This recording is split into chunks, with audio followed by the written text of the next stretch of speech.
주의 뜻대로 무엇인지 구할 수 있는 지혜가 우리에게 가득하기를 예수님의 이름으로 축복합니다. 다시 사무엘서 강론으로 돌아옵니다. 오늘 사무엘서 강론은 세계 모든 지역 교회들을 위하여 기도함으로 시작하겠습니다. 잠시 기도하시겠습니다. 아버지 하나님, 우리 주 예수 그리스도의 몸된 교회의 지체된 지역 교회들을 세계 곳곳마다 세워주시고 아버지의 나라와 예수 그리스도의 복음이 선포되며 그 선포되는 복음으로 말미암아 많은 사람들이 구원을 받고 우리 아버지 하나님께로 돌아올 수 있게 해주시니 감사드립니다. 세우신 교회마다 그 은혜를 베풀어 주셔서 아버지의 부흥을 체험케 하시고 아버지의 사랑을 증거케 하시니 이 모든 것은 바로 아버지의 은혜요 아버지의 일하심입니다. 그러므로 구하고 간구하옵는 것은 세우신 지역 교회들마다 맡기신 소명을 감당해가는 교회가 될 수 있도록 은혜를 베풀어 주옵소서. 그 일을 위하여 보내신 주의 종들, 목사들이 언제나 깨어있는 마음으로 마음을 다하고 뜻을 다하고 정성을 다하여 아버지의 나라와 예수 그리스도의 복음을 목표로 삼게 해주시옵시고 맡기신 자녀들을 아버지께로 잘 인도해가며 말씀을 때를 따라 잘 먹일 수 있도록 늘 붙잡고 이끌어 주시옵소서. 세계 지역교회들이 자신들의 처해진 상황과 환경 속에서 많은 어려움들을 겪고 있습니다. 코비드라는 부분 때문에 경제적으로 또 정치적으로 박해를 받고 있는 교회들도 많이 있습니다. 아버지 도와주시옵소서. 이러한 시기에 세상과 타협하는 교회가 되지 말게 해주시고 더욱더 주 앞에 순결함을 그 거룩함을 지켜나가 아버지로부터 칭찬받는 지역 교회들이 될 수 있도록 은혜를 베풀어 주시옵소서. 우리 주 예수님의 이름으로 간절히 기도 올립니다. 아멘. 자, 오늘 사무엘서 강론은 사무엘상 8장 10절부터 22절의 말씀을 중심으로 우리가 함께 메시지를 듣고자 합니다. 사무엘상 8장 10절로 22절 말씀 여러분 각각의 목소리로 먼저 한번 쭉 읽어보시기를 부탁드립니다. 네. 사무엘서 8장에 들어오면서 우리가 사무엘의 좀 이해할 수 없는 행보를 하나 발견했었습니다. 그것은 사사기에서도 찾아볼 수 없었고 또 엘리에게서도 없었던 거였죠. 자기 아들들에게 사사직을 세습하는 거였습니다. 성경은 사무엘이 무슨 마음으로 그런 것을 했는지를 설명해 주지 않습니다. 단지 사무엘의 아들들이 아버지 사무엘을 따라 행하지 않고 자기의 이익을 따라 재판을 굽어뜨렸고 뇌물을 받고 재판을 훼손시키는 그런 행위를 했던 것들을 우리에게 얘기해 줄 뿐입니다. 이러한 부분들은 이스라엘 백성들이 가지고 있었던 그 욕망을 들춰내고 끄집어내는 명분으로 사용됩니다. 그들이 와서 왕의 제도를 요구하며 얘기하죠. 당신은 늙었고 당신의 아들들은 당신을 따라 행하지 않습니다. 참 안타까운 사건이었습니다. 자, 그런데 중요한 것은 이들이 왕의 제도를 구할 때에 그 왕의 제도는 하나님께서 일찍이 신명기에서 생각하셨던 그 왕의 제도가 아니라 다른 나라들과 같이 자기들도 왕이 있어야겠다는 거였습니다. 이를테면 그것은 눈에 보이지 않는 하나님의 왕권을 이제는 거절하고 눈에 보이는 왕을 두어서 다른 나라들이 강력한 왕을 따라 만족을 갖는 것처럼 자기들도 자기들이 원하는 만족감을 눈에 보이는 왕을 통해서 갖겠다는 거였습니다.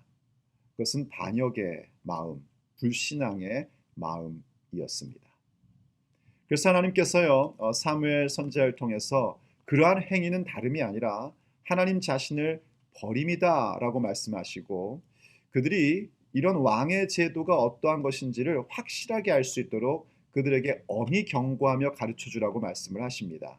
그래서 오늘 본문 10절로부터 18절을 보시면 사무엘이 지금 백성들이 원하는 왕의 제도가 어떤 것인지를 세상 나라의 왕의 제도가 무엇인지를 자세하게 설명을 해줍니다.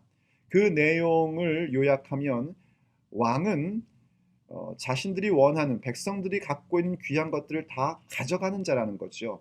아들을 데려다가 혹은 딸을 데려다가 자기가 원하는 바를 시킬 것이고 또 백성들이 가지고 있는 좋은 것들을 가져다가 자기의 왕권을 강화하는 신하들에게 줄 것이고 또 백성들이 열심히 일하여 거둔 곡식이나 목축들에 대해서 가축들에 대해서 항상 10분의 1의 세금을 걷어갈 것이다. 이것은 주변 국가에서 보는 흔한 왕의 제도 속에 있었던 실질적 모습입니다. 말하자면 세상적 왕의 제도의 본질은 뭐냐면 백성의 것을 취하는 왕입니다. 백성의 것을 빼앗아가는 왕이죠. 반면에 하나님께서 세우고자 했던 왕의 제도는요. 신명기 17장에 보면 나오는데요. 백성들이 왕을 요구할 때는 반드시 그 왕은 형제들 중에서 골라야 할 것이고 그리고 그 왕은 자기의 왕권을 강화하기 위해서 백성들에게 세금을 많이 걷거나 혹은 왕권의 상징인 말을 많이 왕의 어떤 그 전쟁 능력인 말을 많이 두거나 또 자신의 힘을 상징하는 자식을 많이 두기 위한 부인을 많이 두는 것, 처첩을 많이 두는 행위를 하지 말라 하고 말씀하셨습니다. 오히려 하나님의 말씀을 깊이 연구하고 그 말씀을 따라야 될 것을 요구하셨습니다. 왜냐하면 하나님이 세우시고자 했던 왕의 제도는 무엇을 보여주기 위함인가? 하나님의 왕권이 무엇인지를 보여주시기 위함이었습니다. 하나님의 왕권을 보여주시는 가장 결론은 뭐냐면 예수님의 왕권에 대한 얘기죠. 예수님의 왕권을 생각해 보십시오. 예수님의 우리의 왕이심은 예수님께서 우리에게 무언가를 취하여 가고자 함이 아닙니다. 오히려 자기 백성을 위해서 자기 자신을 내어주시는 왕이시죠. 바로 이 부분입니다. 이 부분을 사람들을 통하여 알게끔 해주시고 투영하여 보여주시려고 왕의 제도를 세워주십니다. 그러므로 하나님이 생각하시는 왕이란 어떤 존재인가? 하나님과 백성 사이에서 그 백성들이 실제의 삶 가운데에 어떻게 하나님의 왕권을 바라보고 인정하고 살아야 되는지를 보여주는 존재가 하나님이 생각한 왕의 제도였습니다. 하지만 이들이 생각한 왕의 제도는 그게 아니었습니다. 그들의 심중에는 뭐가 있었냐면 다른 나라들과 같이 이 부분이었죠. 세상 나라와 같이 자기들도 살고 싶다는 겁니다. 이것이 어찌 하나님의 사람들이 가져야 될 마음입니까? 본디 세상 사람들이 하나님의 사람들과 같이 살아야 하는 것이지 하나님의 사람들이 세상 사람들과 같이 살아서는 안 되는 겁니다. 우리에게 구원의 능력을 주시고 말씀의 능력을 주신 이유는 우리가 세상 사람들과 같이 사는 것이 아니라 하나님의 백성답게 살아가고 우리가 그렇게 살아갈 때 세상 사람들이 우리와 같이 살아가는 그 놀라운 영향력을 주시고자 우리에게 구원과 그 능력을 허락해 주신 겁니다. 그런데 지금 이스라엘 백성들은요, 그런 거 다 잊어버리고 우리도 다른 나라들과 같이 되어서 좀 왕을 둬야겠습니다 하고 이야기한 것이죠. 사무엘을 통해서 하나님께서 이게 얼마나 지금 심각한 부분인지를 어떻게 말씀을 하시냐면 여러분 한번 18절로 가보십시오. 그날에 너희는 너희가 택한 왕으로 말미암아 부르짖되 그날에 여호와께서 너희에게 응답하지 아니하시리라. 여러분 이해가 되십니까? 결국 이들이 생각했던 세상적인 왕의 제도로 세워지는 그 왕은 백성을 괴롭힐 것이고 빼앗아가는 존재이기 때문에 그 왕 때문에 부르짖게 될 거라는 겁니다. 고통 속에 부르짖게 될 것이라는 거죠. 본디 하나님의 백성인 이스라엘과 하나님의 관계는 어떠했냐면 이들이 어떤 이유이든지 고통 가운데 부르짖으면 결국은 하나님께서 응답해 주시는 것이 그 관계였습니다. 그런데 이 왕의 제도, 하나님을 거역하고 하나님의 왕권을 거부하고 세상적인 왕을 추구하는 이 부분에 있어서만큼은 이제 이 왕이 세워지면 왕으로 말미암아 너희들이 부르짖는다 할지라도 하나님께서는 응답 주시지 않을 것이다 하고 말씀하고 계신 겁니다. 얼마나 심각한 일입니까? 이만큼 말씀하셨으면 정신 차리고 그럼 어떻게 해야 됩니까? 지금 우리에게 리더가 필요한데 우리에게 지도자를 주십시오 하고 구해야 하는 것이 합당한데 이들은 전혀 다른 반응을 보였습니다. 그게 바로 19절과 20절의 말씀이죠. 백성이 사무엘의 말 듣기를 거절하여 이르되, 사무엘이 한 이야기에 기록된 내용은 그 왕의 제도가 무엇인지를 철저히 가르쳐주고 결론이 무엇이다 하는 것만을 얘기했습니다. 하지만 그 이야기의 내면은 무슨 말이 포함되어 있냐면, 너희들 이 구하는 것 멈춰라, 이건 아니다 하고 말씀한 거죠. 근데 그 말 듣기를 거절하고 말합니다. 아니로소이다. 우리도 우리 왕이 있어야 하리니 우리도 다른 나라들 같이 되어, 보셨죠? 우리도 다른 나라들과 같이 되어서 우리의 왕이 우리를 다스리며 우리 앞에 나가서 우리의 싸움을 싸워야 할 것이니이다. 세상 사람들과 똑같이 되겠다, 이 얘기입니다. 참 안타까운 이야기입니다. 우리는 오늘 이 안타까운 이야기를 보면서요, 우리 역시 우리의 믿음의 여정을 가면서 계속해서 나 자신을 향하여 던져야 될 질문 몇 가지를 생각하게 됩니다. 그 던져야 할 질문, 그것이 바로 오늘 우리가 함께 나누어야 할 하나님의 메시지입니다. 그 첫 번째 질문은 누가 나의 왕인가 하는 질문입니다. 나의 왕은 누구입니까? 당연히 나의 왕은 오직 예수 그리스도 그분이셔야 합니다.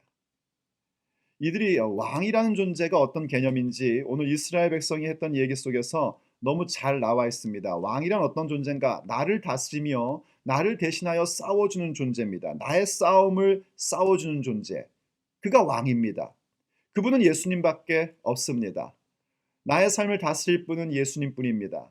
그리고 내 인생의 여정에서 싸워야 할 나의 싸움을 대신 싸워주시고 승리를 주실 수 있는 분도 오직 예수님뿐이십니다. 하나님의 왕권 가운데 살 때에 우리는 이 부분들을 경험하게 됩니다. 우리가 막간의 부흥이었던 7장 속에서도 봤지 않습니까? 이스라엘 백성이 하나님의 통치 가운데 살 때에 블레셋 사람들이 공격해 들어왔죠. 블레셋을 이스라엘 백성이 그 당시에는 이길 능력이 없었습니다. 그럼에도 불구하고 하나님께서 직접 싸우셨습니다. 큰 우레를 블레셋 가운데 주셨고 그 결과 이스라엘 백성이 큰 승리를 가졌던 것을 우리는 보았습니다. 그게 바로 하나님의 왕권 가운데 살아가는 은혜이죠. 그러므로 누가 내 왕이냐 하는 건 바로 그 개념이에요. 누가 내 삶을 다스리고 무엇이 내 삶을 다스리고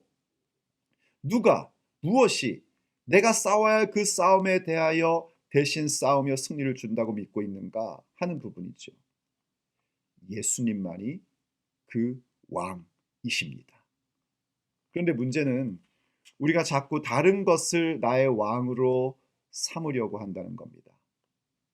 돈, 권력, 명예, 쾌락, 이런 것들이 나의 삶을 다스리기를 원하고, 돈과 권력, 힘, 이런 것들이 내가 싸워야 할 싸움을 대신 싸워 내게 승리를 줄 거라고 생각하며 사는 것이죠. 그럴 때 고스란히 돈은, 권력은, 쾌락은 내가 세우고자 하는 왕이 되는 겁니다.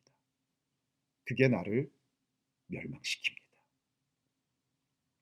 호세아서 13장 9절로 11절을 보면은요, 하나님께서 호세아 선지자를 통해서 이들이 이때 이 왕의 제도를 세웠던 일이 어떠한 거였는지를 이렇게 설명을 해줍니다.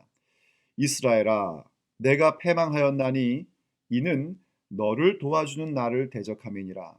이스라엘이 이제 패망하게 되었는데 그 이유가 뭐냐면 그들을 도와주는 하나님을 대적했기 때문이다 하고 말씀해 주십니다. 그리고 나서 그 대적의 행위에 대한 설명을 그 뒤에 10절부터 이렇게 말씀하세요. 전에 내가 이르기를 내게 왕과 지도자들을 주소서 하였느니라. 내 모든 성읍에서 너를 구원할 자 곧 내 왕이 이제 어디 있으며 내 재판장들이 어디 있느냐. 내가 분노함으로 내게 왕을 주고 진노함으로 해하였노라. 바로 그들이 왕을 구했던 이 장면, 이것이 바로 하나님을 대적하는 행위였다는 것입니다. 하나님이 세우시고자 하는 왕이 아니라 자기가 원하는 왕을 세웠을 때에 과연 어려움을 겪을 때 누가 그것을 돕는가? 그 왕이 과연 도왔는가? 아니란 말이죠. 돈이 왕인 줄 알았는데 돈이 과연 나를 돕는가? 나의 영혼을 돕는가? 아닙니다. 권력이 나를 다스리고 권력이 내 문제를 해결할 거라고 생각했는데 과연 그런가? 그렇지 않단 말입니다.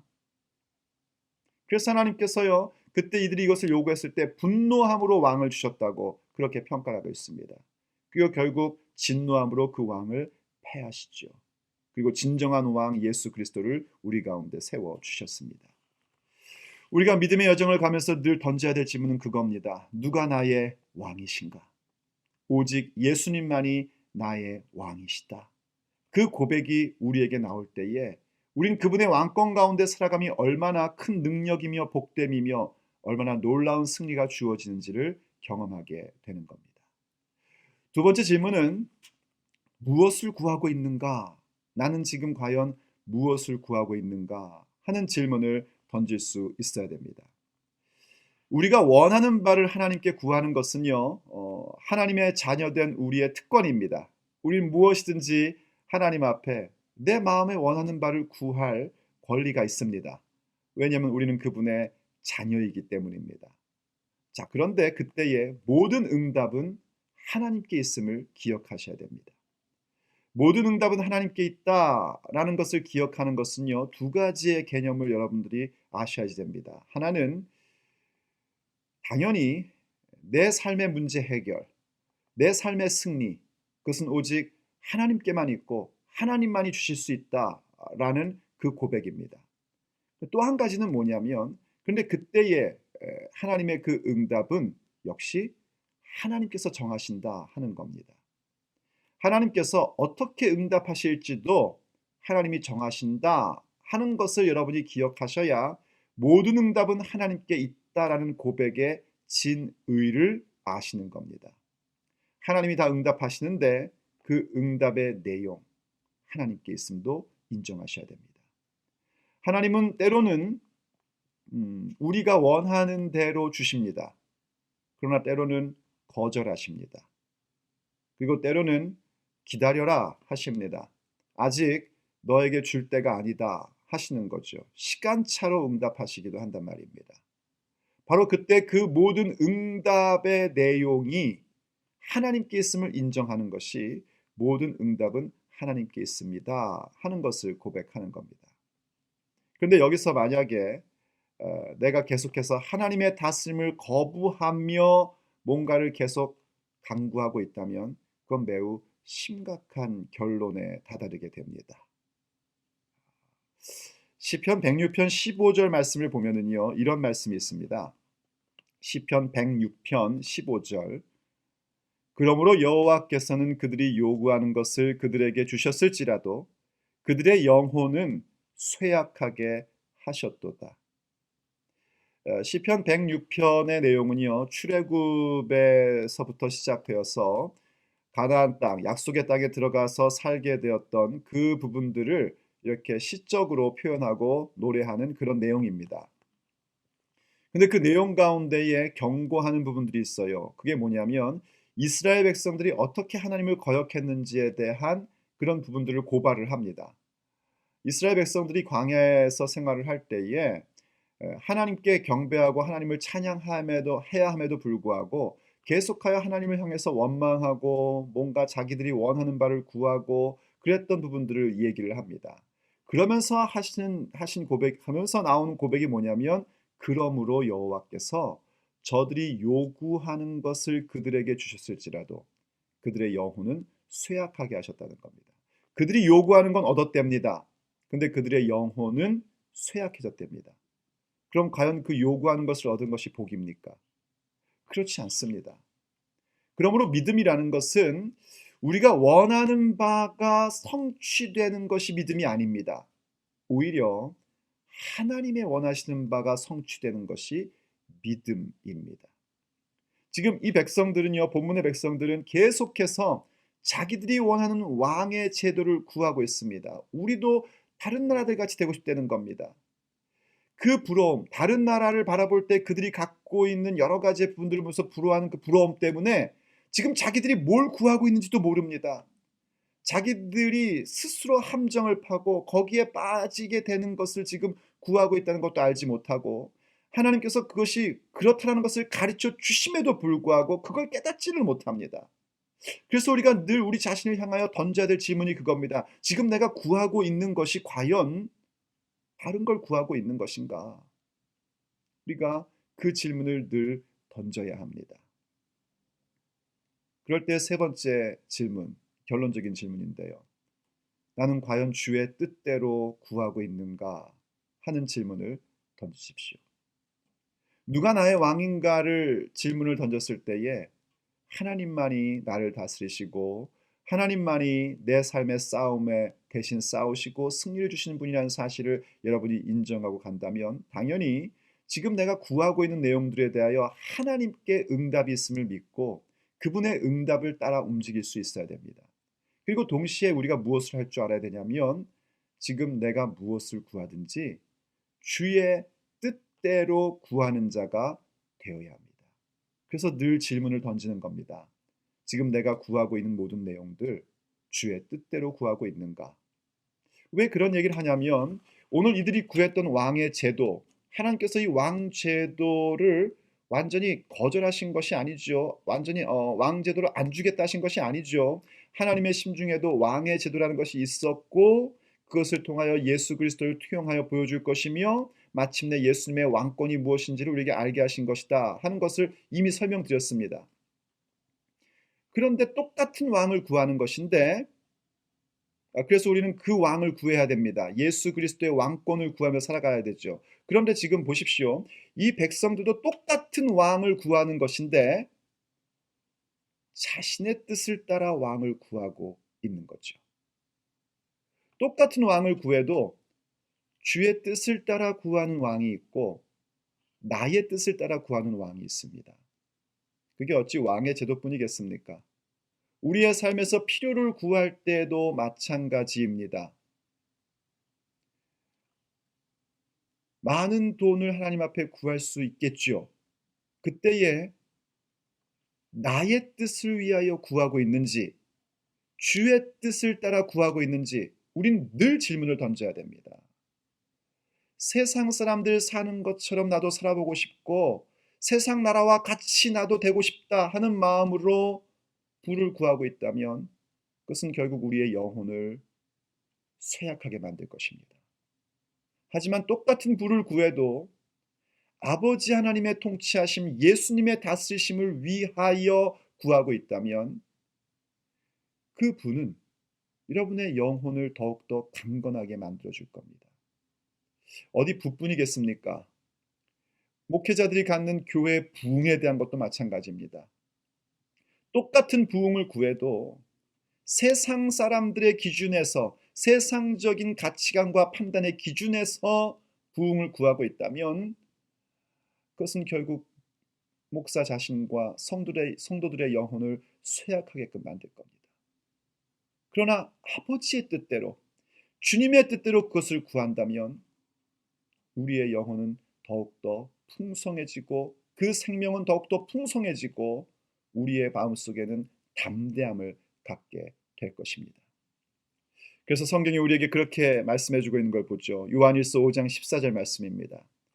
그를 향하여 우리의 가진 바 담대함이 이것이니 그의 뜻대로 무엇을 구하면 들으심이라. 아멘. 그것이 우리의 담대함입니다. 우리의 가진 바 담대함이 무엇인가? 주의 뜻을 따라 구하면 그것이 무엇이든지 그분이 들으신다는 겁니다. 무엇을 구하든지 아버지의 뜻을 따라 구할 수 있는 지혜를 가지십시오.